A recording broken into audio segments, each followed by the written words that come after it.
नमो नमः। आज हम संस्कृत भाषा में आशीर्लिंग लकार आशीर्वादात्मक धातु रूप के विषय में पढ़ेंगे।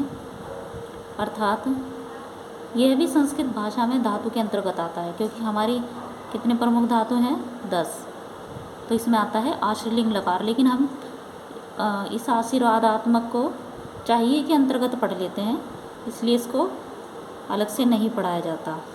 मुख्य 5 ही लकार पढ़ाए जाते हैं, लेकिन ये जानना भी ज़रूरी है कि यह भी लकार हमारी संस्कृत भाषा में है।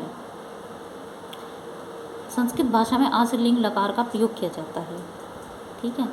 जैसे यथा रामः विजयात्, राम विजयी हो, मतलब यहाँ पर क्या कहा जा रहा है, आशीर्वाद दिया जा रहा है।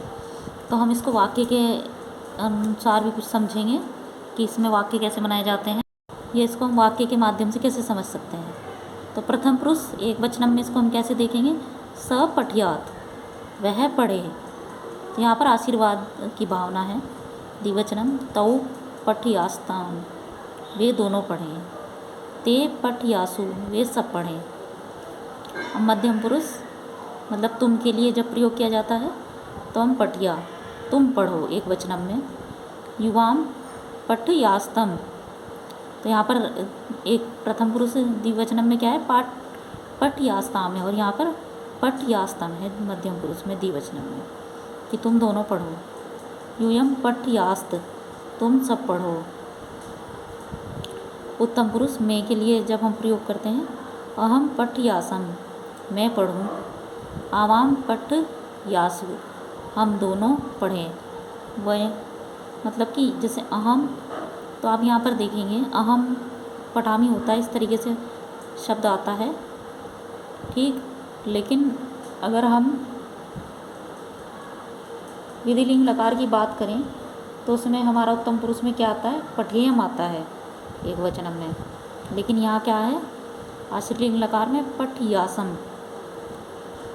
तो ये मुख्य रूप से जब हम संस्कृत को साहित्य के हिसाब से पढ़ते हैं, जब साहित्य पढ़ते हैं संस्कृत की, तब इस तरह के धातु रूप आते हैं। लेकिन अगर हम संस्कृत सामान्य संस्कृत पढ़ते हैं तो उसमें 5 ही लकार पढ़ाए जाते हैं, और 5 ही लकार उसमें होते हैं।